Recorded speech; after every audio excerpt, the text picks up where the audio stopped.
کل زمانے پر مسلم بادشاہت آپ کی۔ بسم اللہ الرحمن الرحیم۔ آج کی تراویح میں جو 19ویں تراویح ہے، آج کی تراویح میں ایک پارہ جو پڑھا سنا گیا ہے، اس پارے کا نام ہے فمن اظلم۔ 24واں پارہ ہے فمن اظلم۔ اس کے اندر کل جو سورت شروع کی گئی تھی، سورۃ الزمر جس کا نام ہے، اس کو بھی پڑھا گیا ہے۔ اس کے علاوہ سورہ حامی سجدہ بول کے ایک سورہ ہے، سورۃ المؤمن بول کے ایک سورہ ہے، فصلت کر کے بھی اس کو بولتے ہیں۔ تو ان سورتوں کو پڑھا سنا گیا ہے۔ سب سے پہلی بات، اللہ تعالیٰ اس پارے کو فمن اظلم اس پارے کا نام ہے، تو پارہ اللہ شروع ہی کرتے ہیں فمن اظلم ممن کذب علی اللہ۔ اس سے بڑا ظالم کون ہو سکتا ہے، یعنی سب سے بڑے ظالم کا ایڈریس اللہ اس کا پتہ بتاتے ہیں، کون ہے سب سے بڑا ظالم۔ کذب علی اللہ، نمبر 1، جو اللہ کی نہیں بولی ہوئی بات مگر اللہ پر بولتا ہے، اللہ ایسا ہے، اللہ ایسا کرتا ہے، اللہ ایسا بولا ہے، کیونکہ اللہ پر جھوٹ تہمت لگانے والا۔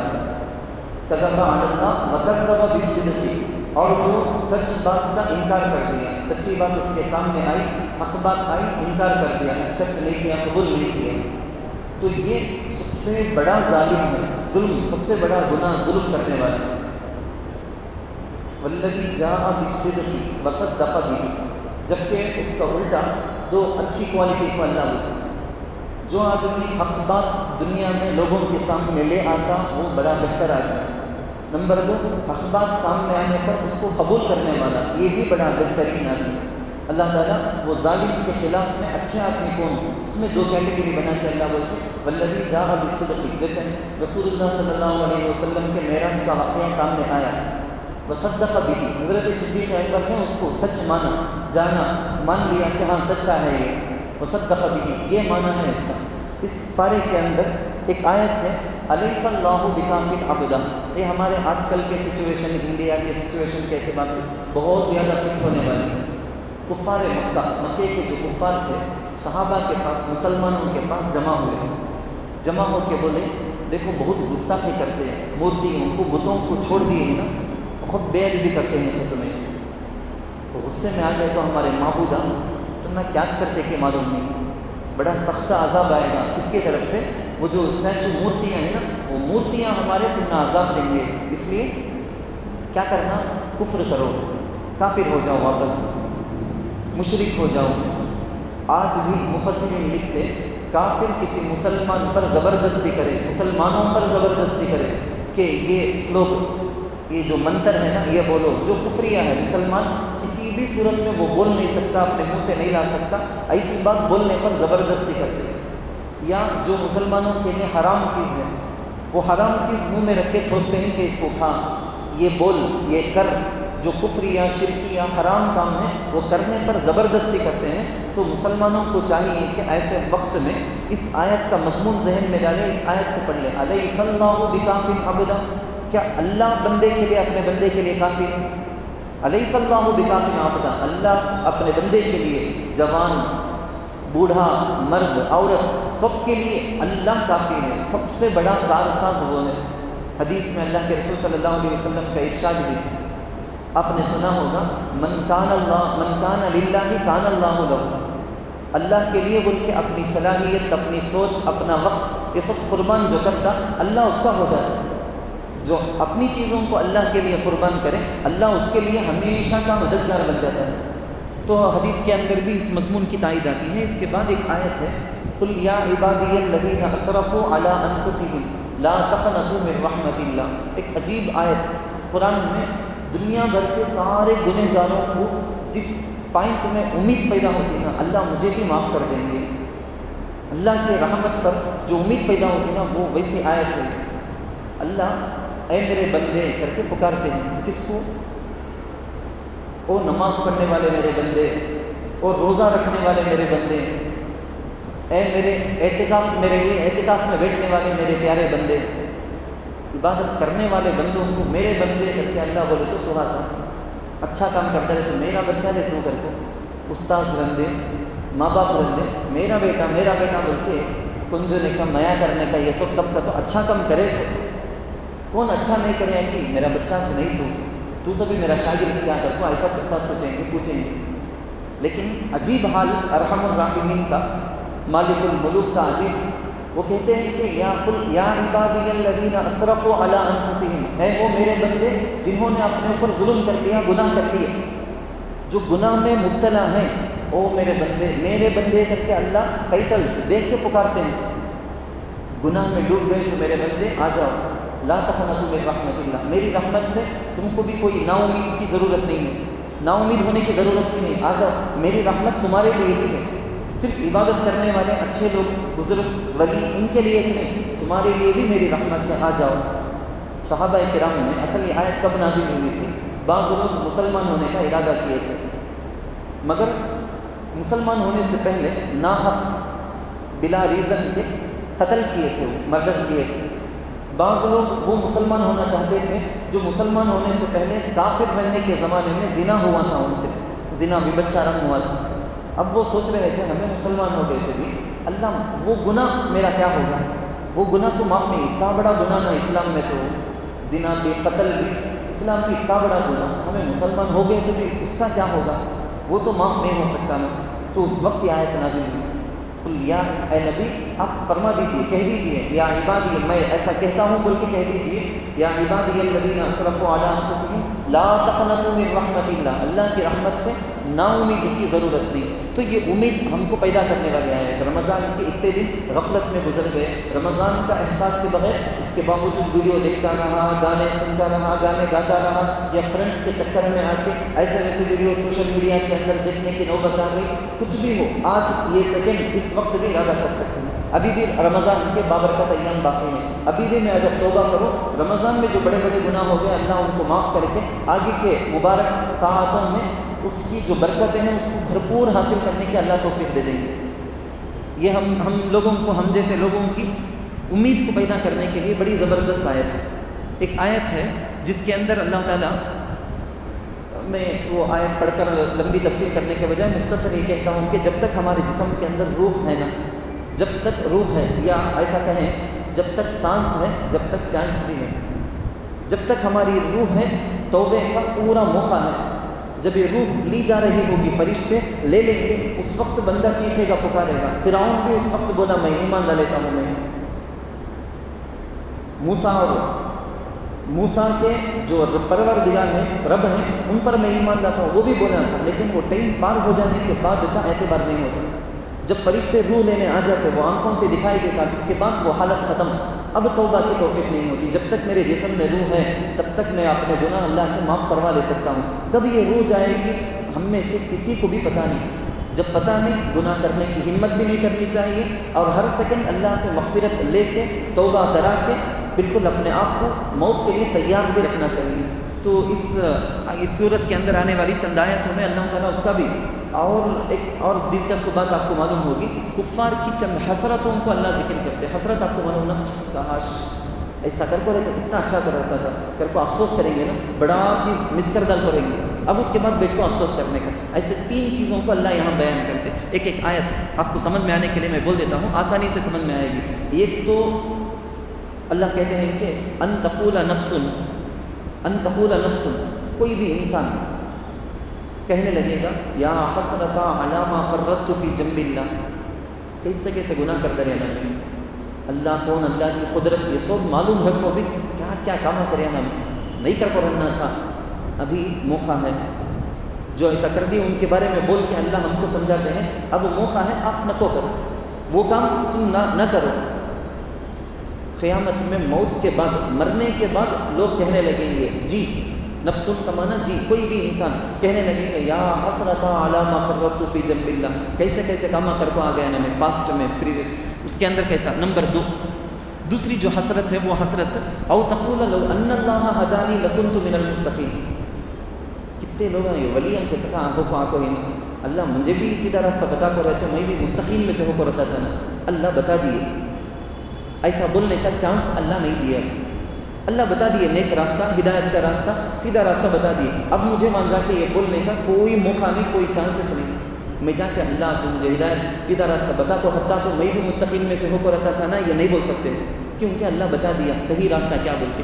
تیسری حسرت جو قرآن میں ہے، او تقول حین تری العذاب لو ان لی کرۃ فاکون من المحسنین، اللہ ہزار بار نہ کرے ہم میں سے کسی کو بھی ایسا موقع نہ ہو قیامت میں جہنم کا عذاب دیکھنے کے بعد، حین تری العذاب، اب بولے گا کہتے انسان لو ان لی کرۃ، ایک چانس اللہ دے گا ریٹرن جاتا ہوں، ریٹرن دنیا میں جا کو میں ایسا بندہ بن کے آؤں گا، میں تیرے بڑے بڑے ولی ہی نا ان کے جیسا دن رات پورا کا پورا عبادت میں لگا کے آؤں گا، پورا کا پورا عبادت میں لگا کر آؤں گا، ایک چانس دے اللہ، لو ان لی کرۃ فاکون من المحسنین، محسن بڑے نیک کام کرنے والے لوگوں میں سے میں ہو جاؤں گا۔ لیکن آج ہمارے لیے موقع ہے، ابھی ہم کو آنکھ کھول لینی چاہیے، جو کرنا ہے اب کرنے کے لیے موقع ہے ہم کو، اور خود اپنے گھر والوں کی بھی اس کی لائق تربیت کرنی چاہیے۔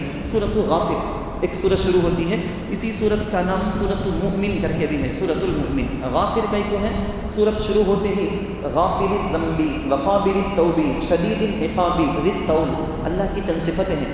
غافر الذنب، گناہوں کو معاف کرنے والے، غفور بولتے ہیں ہم مغفرت، غفور، غافر گناہوں کو معاف کرنے والے، وقابل التوب توبہ قبول کرنے والے، شدید العقاب بڑا زبردست عذاب دینے والے۔ تو ایسا پروردگار، مگر معاف کرنے والا پہلے اسے لایا، عذاب دینے والا بعد میں لایا۔ تو ہمارے لیے چانس ہے کہ ہم اللہ سے اپنے گناہوں کی توبہ کر کے، توبہ مانگ کے اللہ سے ہم اپنے پورے گناہوں کو معاف کروا لیں۔ یہ رمضان کی مبارک ساعت ہے، اس کے لیے بہت زیادہ۔ اور دوسرا ایک نام اسی سورت کا سورۃ المؤمن، کیونکہ اس سورت میں ایک مومن کا ایک مکالمہ، ڈائلاگ، مکالمہ طویل گفتگو ان کی نقل ہے۔ میں ابھی آپ کو بتاتا ہوں گا۔ اس صورت سے سورۃ غافر جو شروع ہوتی ہے، اس صورت سے شروع کر کے سورۃ الاحقاف کر کے حامیم پارہ نمبر 26 کے اندر جو سورہ احقاف ہے، وہاں تک بھی جتنی صورتیں ہیں کنٹینیوسلی پوری صورتیں شروع ہوتی حامیم حامیم حامیم کر کے، تقریباً 7 صورتیں ہیں۔ ان صورتوں کو بولیں گے حوامیم سبعہ بول کے، 7 حامیم حامیم کر کے شروع ہونے والی صورت ہے۔ ایک بات۔ دوسری بات، صحابہ کرام، حدیث کے اندر بھی ہے، صحابہ نے بھی فرمایا، وہ سب ملا کے مکس کر کے میں بولتا ہوں، حوامیم سبعہ کو ایک بستی ہے، مثال کے طور پر آپ اس بستی کو لے لو، اس بستی میں جو باغ ہے، باغ بالکل درخت، باغ پھل سب بھرتے ہیں، ایسی جگہ پورے قرآن کا باغ، پورے قرآن کا باغ کہا گیا یہ 7 حامیم۔ اللہ کے رسول صلی اللہ علیہ وسلم نے جو کہا، صحابہ نے جو کہا، اس کا خلاصہ یہ ہے کہ پورے قرآن کا خلاصہ ان حوامیم سبع 7 حامیم حامیم والی صورتوں میں ہے۔ اور آگے ہم مدینہ منورہ میں وہ جو روضہ اقدس کے اندر جو سنہری جالیاں ہیں، سنہری جالی جو جال ہے وہ سونے کا گولڈن ہے، وہ لفظ بھی حدیث کے اندر ان صورتوں کے لیے آتا ہے، وہ جنت کی کیاریاں کے جیسا ہی، سنہری کیاریاں جیسا ایسی صورت، یعنی آپ پڑھ کر دیکھو، ناظرہ کرو یا حفظ کرو، اس کا ترجمہ دیکھو، معنی دیکھو، تفسیر دیکھو، ہر اعتبار سے بڑی دلچسپ رکھنے والی بڑی زبردست صورت ہے۔ اس لیے ان صورتوں کے بارے میں یہ کہا گیا، اللہ کے رسول صلی اللہ علیہ وسلم کا بھی یہ ارشاد ہے۔ ایک روایت میں اللہ کے رسول صلی اللہ علیہ وسلم سے حضرت ابو ہریرہ رضی اللہ عنہ نقل کرتے ہیں کہ اس سورت کی شروع کی آیت ہے، غافر الذنب وقابل التوب شدید العقاب ذی الطول لا الہ الا ہو الیہ المصیر، یہ الیہ المصیر تک یہ شروع کی آیتیں بھی آیت الکرسی بھی اچھی طرح سمجھنا۔ اللہ کے رسول صلی اللہ علیہ وسلم سے حضرت ابو ہریرہ رضی اللہ عنہ روایت کرتے ہیں، جو اس کو پڑھ لے اس دن کی ہر قسم کی برائی سے، آفتوں سے اللہ بچا دیں گے۔ ایک حدیث آیت الکرسی کو بھی یہ شروع کی دو تین آیتوں کو۔ دوسری روایت کے اندر ہے، جب دشمن کا حملہ ہونے لگے، اللہ ہماری حفاظت کرے، کبھی ایسی پریشانی کی نوبت آ گئی، دشمن حملہ کر رہا ہے، بچنے کے وقت میں ہم اسباب تو پورا اپنائیں، جیسا بدر میں حنین میں اللہ فرشتوں کو اتار کے مدد کیا نا، ویسا حامیم لا ینصرون، حامیم لا ینصرون یہ کہنے سے مسلمانوں کا پلہ بھاری ہو جائے گا، مسلمان پر دشمن کا جو حملہ ہے اللہ اسے توڑ دیں گے، مسلمانوں کو جتا دیں گے، مسلمانوں کو سیف کر دیں گے اللہ، یہ بھی حدیث کے اندر آ کر ہے۔ اس کے بعد جیسا کہ میں بتا رہا تھا آپ کو، ایک آیت ہے الذین یحملون العرش ومن حولہ، یہ بھی دیکھو ہماری امیدوں کو زیادہ کرنے والی آیت ہے۔ حملۃ العرش، عرش کو، اللہ کے عرش کرسی کو اٹھانے والے فرشتے 4، اس کے بعد بول کے تعداد وہ ہزاروں لاکھوں میں ہے، وہ تعداد اصل تو 4، وہ حاملین عرش، عرش کو اٹھانے والے جو فرشتے ہیں نا، وہ میرے اور آپ کے لیے دعا کرتے رہتے ہیں۔ یسبحون بحمدہ ویستغفرون لمن فی الارض، کیا کہتے ہیں دعا؟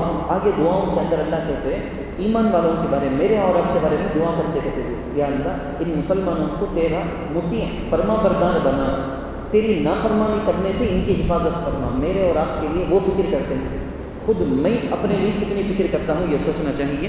اس کے بعد کی جو آیت ہے، ایک پوائنٹ بھی اس جگہ حکمت کی ضروری فائدے کی بات میں آپ کو بتاتا ہوں۔ میں قرآن میں جتنے بھی پیغمبروں کی دعا ہیں، جتنے بھی پیغمبر نبیوں کی دعا قرآن میں، جتنے بھی دعا ربنا اغفر لنا، ربنا وآتنا ما وعدتنا، ربنا لا تزغ قلوبنا، رب ارحمہما کما ربیانی، جتنی بھی دعائیں ہیں پوری دعا شروع ہوتی ہے ربی، ربنا بول کے، رب، یہ رب کے ورڈ سے۔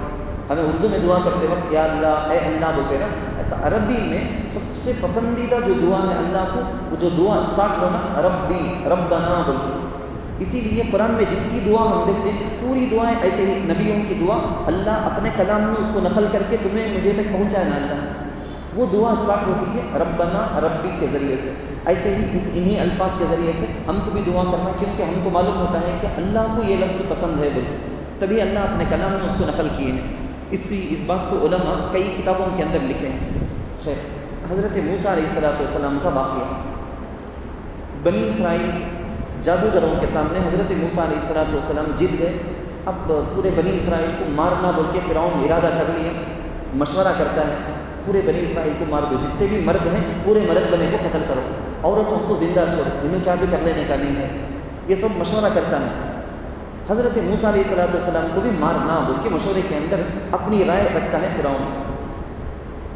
حضرت آسیہ آپ کو معلوم ہوگا، فرعون کی بیوی، نیک خاتون، ایمان لا لیے تھے، شروع میں چھپا کو رکھے تھے اپنے ایمان، ویسا ایک اور ایمان والے مرد تھے فرعون کے دربار کے اندر، ایک ایمان والے مرد تھے۔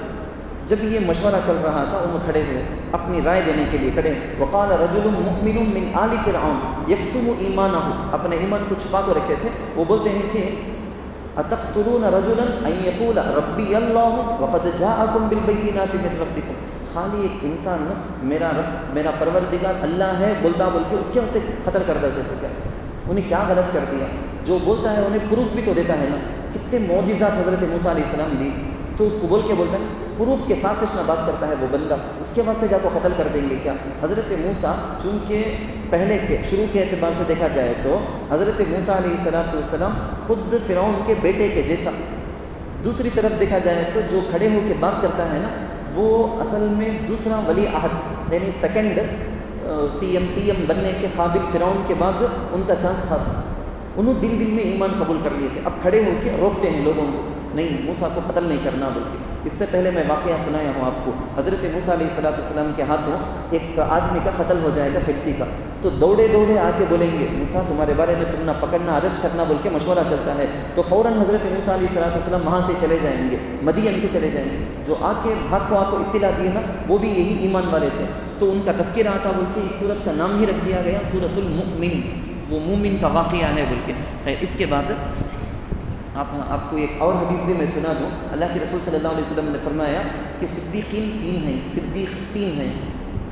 ایک صدیق تو کون بولے تو سورہ یاسین کے اندر آتا نا حبیب نجار، جن کا واقعہ میں سنایا تھا آپ کو، بڑے ہمدرد قوم کے بول کے حبیب نجار، ان کو اللہ کے رسول صلی اللہ علیہ وسلم کہتے ہیں کہ ایک صدیق تو وہ، ابھی میں سورۃ المؤمن میں جس مومن کا تذکرہ کیا یہ ایک صدیق، اور ہیں ہمارے حضرت ابو بکر صدیق رضی اللہ عنہ۔ حضرت ابو بکر رضی اللہ عنہ کو دیکھتے ہوئے یہ دو کا بول کے اور تیسرے انہوں نے بول کے اللہ کے رسول صلی اللہ علیہ وسلم بولے تھے۔ یہ اسی کے اندر فرعون، حامان، سب آپ کو معلوم ہے کہ مصر کا جو بادشاہ وہ فرعون اور جو وزیر ہے وہ حامان، حضرت موسیٰ علیہ السلام کا چچا زاد بھائی، ایک ریلیشن کا چھوٹا ہے وہ، لیکن بہت بڑا مالدار قارون، اس کا، ان سب کا تذکرہ اس کے اندر ہے۔ اس کے بعد ایک صورت آتی ہے، دنیا میں جب کبھی بھی گمراہی آئی، ایک آدمی کے پاس طاقت پاور بہت زیادہ ہے، اس کی وجہ سے انہیں گمراہ ہوا، دوسروں کو گمراہ کیا۔ ایک آدمی کے پاس نالج، دین کا دنیا کا نالج زیادہ آ گیا اور اللہ کی طرف انابت نہیں، رجوع نہیں، دل میں عشق اللہ کا، وہ اللہ کا ڈر یہ سب نہیں ہے تو بھی برباد ہونے۔ اور تیسرا مال و دولت اللہ زیادہ دے دیے تو بھی برباد.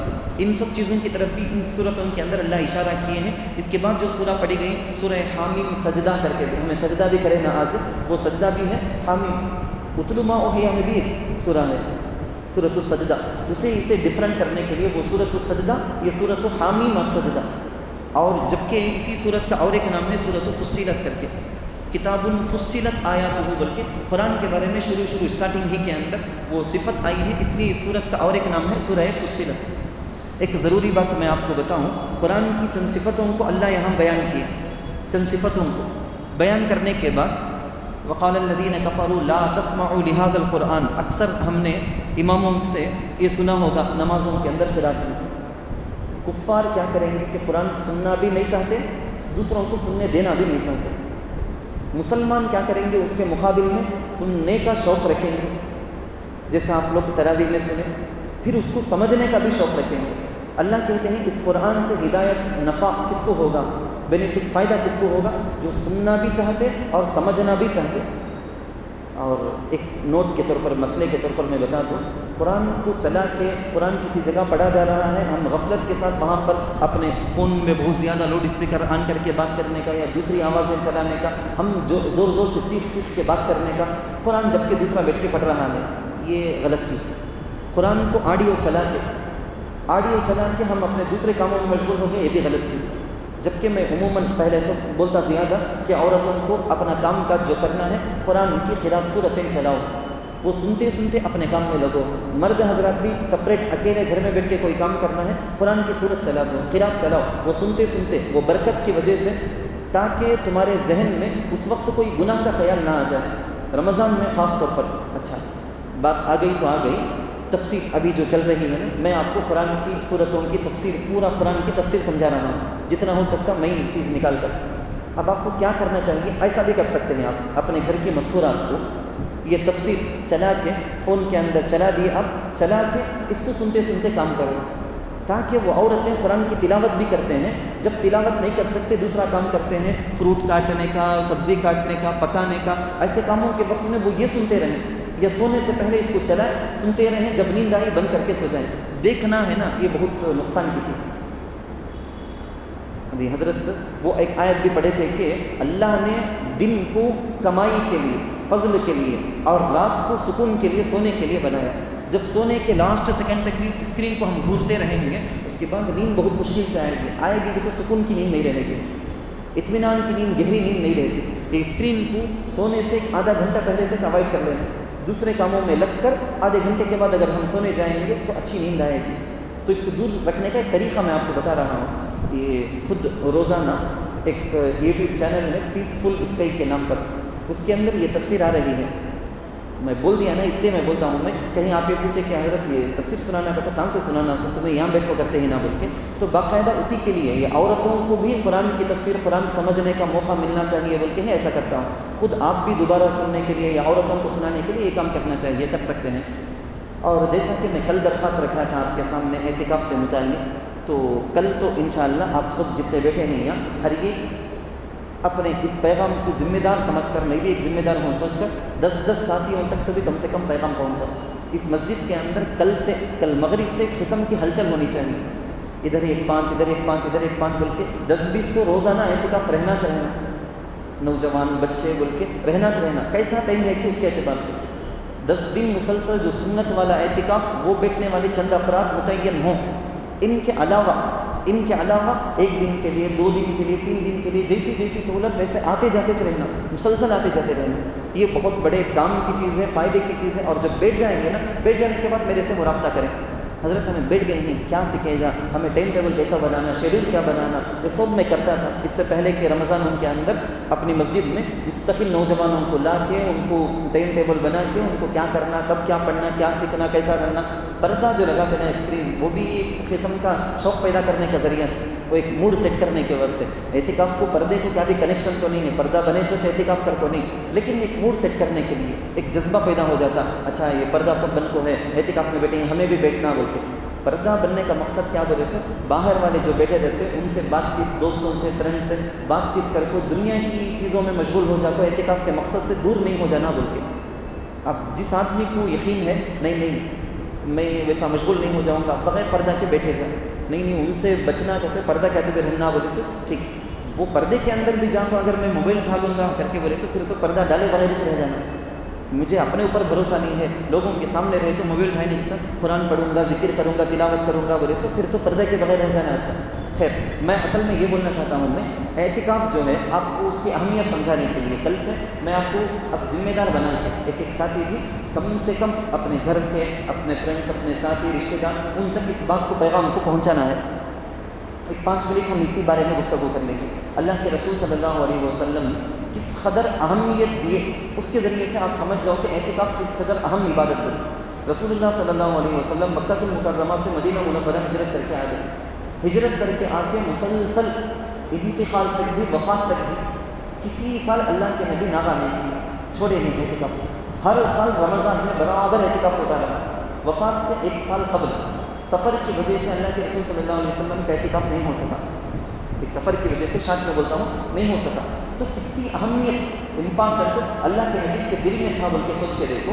تو آخری سال اللہ کے رسول 10 دن کے بجائے 20 دن کر دیا. کیا وہ گزشتہ سال، اس سے پہلے کے سال میں جو اعتکاف نہیں ہو سکا نا، وہ 10 دن کی نگاہ کو اس رمضان میں کرتے ہوں بول کے اللہ کے رسول کر لی. تو کل بھی ایک حدیث، ایک واقعہ تفسیر سے بخاری کا واقعہ میں سنایا کہ شب قدر کی تلاش میں اللہ کے رسول صلی اللہ علیہ وسلم اعتکاف میں جو بیٹھے تھے.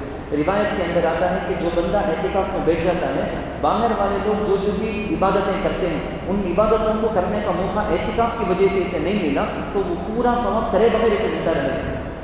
حدیث میں بات لمبی ہو جائے گی. ایک بیمار کو عیادت کرنے کے لیے، بیمار کرسی کے لیے جانے کا کتنا بڑا ثواب، انہیں اعتکاف میں بیٹھ گئے.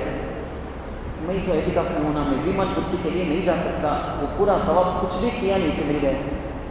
جنازے میں جانا، نماز جنازہ میں شریک ہونا، جنازے میں کندھا دینا، جا کے تدفین تک جانا، کتنا بڑا ثواب. انہیں سوچتا ہے میں اعتکاف میں ہونا، میں جا نہیں سکتا نا، وہ پورا کا پورا ثواب اللہ اس کو دے دے. اللہ کے رسول صلی اللہ علیہ وسلم نے فرمایا اتنا اللہ کو اتنا زیادہ پسند یہ بندہ. آپ کو ہجرت کا کانسیپٹ تو معلوم نہ، اللہ کے رسول مکہ سے ہجرت کر کے مدینہ منورہ آئے. کیا مطلب اس کا بولے تو پورا چھوڑ دیا اللہ کے لیے، بول کے دین کے لیے، اللہ کے واسطے بول کے پورا چھوڑ دینا. یہ چھوڑ دینے کا کانسیپٹ یہ ہے. بندہ دنیا کو، بیوی بچے، ہنسی مذاق، کاروبار، یہ ساری چیزوں کو چھوڑ کر چند دنوں کے لیے میں اور میرا اللہ کے دربار میں جا کے میں پڑھ جاتا ہوں بول کے بندہ آ کے بیٹھ گیا. یہ بھی ایک ٹائپ کی ہجرت ہے. ساری چیزوں کو چھوڑنا، ہجرت کا معنی وہ ساری چیزوں کو، دنیا کی ساری چیزوں کو اللہ کے لیے بول کے چھوڑ کے آ کے بیٹھ گیا نا، اللہ کو ترس آ جاتا. کل بھی میں بتایا ایک بچہ اپنے استاد کو سبق سنانے کا ایک مثال دے کے میں آپ کو سمجھایا تھا. آپ سمجھیں حدیث میں ہے اللہ کے رسول صلی اللہ علیہ وسلم نے فرمایا ایک دن بھی اگر بندہ اعتکاف میں بیٹھتا ہے، آج کی مغرب سے لے کر کل کی مغرب تک، غروب سے افطار سے بیٹھ گیا، دوسرے دن کے افطار تک، مغرب تک بیٹھ گئے، تو ایک دن کے اعتکاف کی فضیلت حدیث کے اندر یہ ثواب آ کر ہے کہ جہنم کے اور اس آدمی کے درمیان اللہ 3 خندق کا فاصلہ بنا دیتے، اتنا دور کر دیتے.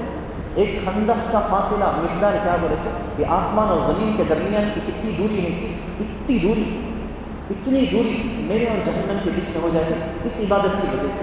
تو یہ اس عبادت میں تو کل بھی بتایا، اس عبادت ہونے کا تصور ذرا بول کے ختم ہوتا جا رہا ہے. تو وہ پیدا کرنا ہمارے نیکسٹ جنریشن کے اندر، نئی نسل کے اندر، ہمارے بھائیوں میں، بیٹوں میں آپ ارادہ کرو اپنے بیٹے کے ساتھ آ کے بیٹھ جاؤ، اپنے بھائی کے ساتھ، چھوٹے بھائی کے ساتھ آ کے بیٹھ جاؤ، یا آپ آگے پیچھے ایڈجسٹ کر لو. بیٹا وہ 2 دن میں بیٹھو، اس کے بعد 2 دن تو بیٹھو، میں بیٹھتے وقت تو کھانا لا کر دے، تو بیٹھنے کے وقت میں کھانا لا کر دے. ایسا بول کے ان کے اندر ذہن سازی کرو. محلے میں چل پھر کر، میں تو آپ سے درخواست کروں گا جتنے ساتھی یہاں بیٹھے ہیں، چل پھر کے محلے میں، اپنے ساتھیوں میں، اپنے آس پاس کے گھر والوں میں اس کا مذاکرہ کرنا، بول کے ان کو تیار کرنا. ایسا کہتے ہیں ہمارے محلے میں بیٹھیں گے، ہمارے محلہ کتنا بڑا محلہ، کتنی پرانی مسجد ہے، اس مسجد میں اعتکاف کی ہلچل آباد ہونا. یہ آخری عشرہ لیلۃ القدر، اللہ کے رسول صلی اللہ علیہ وسلم نے بتا دیا لیلۃ القدر خیر من 1000 شہر، 1000 مہینوں سے بہتر. کب ہے وہ لیلۃ القدر؟ رمضان میں ہے. ٹھیک ہے، رمضان میں کب ہے؟ آخری 10 میں ہے. آخری 10 میں کب؟ تاخ راتوں میں ہے. آخری 10 تو طے ہے، کنفرم، لیکن ان میں سے پرٹیکولر پکا کون سی رات کر کے نہیں معلوم. جو بندہ اعتکاف 10 دن کے لیے بیٹھ جاتا پکا اسے لیلۃ القدر مل گئی. انہیں 100 کچھ گزار کر رہے تھے اسے معلوم صحیح کوئی پرواہ نہیں. لیلۃ الاعتکاف میں جو پڑ گیا 24 گھنٹہ اس کی عبادت میں نا، تو اس اعتبار سے انہیں لیلۃ القدر کو پا لیا. اللہ کے رسول کی حدیث کل بھی میں سنایا تھا, اس کی تلاش میں اللہ کے رسول اعتکاف میں بیٹھے تھے. تو لیلۃ القدر کو پا لینے کا بھی معمولی بات نہیں. اور لیلۃ القدر کو اللہ جو چھپا کو رکھے, پکا کون سی رات معلوم نہیں سو رکھے ہیں. آپ دیکھ لو, ہمارے نوجوان بچوں کو دیکھ لو. میں آپ سے 2 درخواست کروں گا. نمبر 1 ایک ریزن بول دیتا ہوں, آگے درخواست کرتا ہوں. ریزن کیا اللہ کے چھپانے کا بولے تو کئی سارے ریزن حکمتیں ہیں. ان میں سے ایک حکمت, آسان حکمت, یا جتنے بیٹھے ہیں سب سمجھ سکتے ہیں, ایسی ایک حکمت. کیا حکمت ہے؟ میں اور آپ دیکھو اتنے جری گناہ میں, اتنی برابر بھی ڈر نہیں. رمضان پر کو بھی حیا نہیں, جھجک نہیں. فون دیکھیں گے ہم, سوشل میڈیا میں جائیں گے, عورتوں کی تصویریں آئیں گی, فوٹو آ جائیں گی, ویڈیو آ جائیں گی. ویڈیو یوٹیوب کے اندر کسی چیز کے کام کو دیکھنے کے لیے جائیں گے, اوپر نیچے کی ویڈیو کے اندر بھی چلے جائیں گے. ہمارے پاس کنٹرول نہیں ہے. اتنا شیطان کے جال میں پھنس کے, بغیر شیطان کے بھی بہت زیادہ ہم گناہ میں چل جاتے ہیں. اگر اللہ پکا بول دیا یہ لیلۃ القدر کر, یا ایک ایگزامپل دیکھ بولتا ہوں میں, مسجد حرام پوری دنیا میں سب سے زیادہ وہاں نماز پڑھنے کا ثواب بول کے معلوم. اب ایک بندے کو معلوم, مجھے اتنا سب معلوم, وہاں سب سے زیادہ ثواب بول کے, سب سے زیادہ ثواب کیسا ہے کہ ویسا سے وہاں کی بے حرمتی کرے تو اتنا زیادہ, سب سے زیادہ گناہ بھی ہوگا. گلی میں بیٹھ کے کوئی آدمی شراب پی لیا تو کتنا گناہ ہے, کہ مسجد حرام میں نعوذ باللہ وہاں جا کے بیٹھ کے گناہ کرتا ہے بولے تو گناہ بھی اس قدر زیادہ خطرناک. اللہ غصہ ہو جائیں گے, اللہ کا عذاب بھی خطرناک. جگہ برکت کی جگہ میں عبادت کرے تو کتنا زیادہ ثواب کی, گناہ کرے تو اتنا زیادہ گناہ بھی خطرناک. ویسا برکت کی رات, اس میں عبادت کرنے کا کتنا زیادہ ثواب بولا گیا ہے کہ اس میں اگر ہم غلطی کریں تو گناہ بھی خطرناک ہوگا, ہم بچ نہیں سکیں گے. اگر اللہ متعین کر کو بول دیا تب بھی ہمارے بے حسی کی وجہ سے, غفلت کی وجہ سے ہمیں کیا کریں گے, وہ رات کو بھی گناہ کر ڈالیں گے. پھر اللہ کے عذاب سے ہمیں بچ نہیں سکتے. اب اللہ معلوم نہیں سو رکھا ہے, معلوم نہیں اللہ مجھے لیلۃ القدر کر کو میں گناہ کر دلیا کر کو تو بھی معافی پوچھے جائیں کل کے مغرب سے. اب جو کام کرنا ہے جو تاخراتوں کے لیے, وہ لیلۃ القدر کی تلاش کے لیے, وہ سب انشاءاللہ کل ہم بات کریں گے. لیکن کل تک کے لیے آپ اچھی طرح مائنڈ سیٹ کر کے آ جاؤ, اپنی تاریخ بھی طے کر لو. یہ تاریخ کو میں بیٹھوں گا, یہ تاریخ کو میرا بھائی, یہ تاریخ کو میرا بیٹا, اس تاریخ کو میرے پڑوسی. سب اپنے اعتبار سے نظام بناؤ, خوب ہلچل خوب حرکت چلانا چاہیے. کل سے عید کی چاند دیکھنے تک بھی اس مسجد کے اندر ہلچل ہونا چاہیے. اللہ تعالیٰ سے دعا ہے اللہ ہم کو سمجھ کے توفیق نصیب فرمائے, لیلۃ القدر کو پانے والے خوش نصیب لوگوں میں سے ہمارا بھی شمار فرمائے. آمین. وآخر دعوانا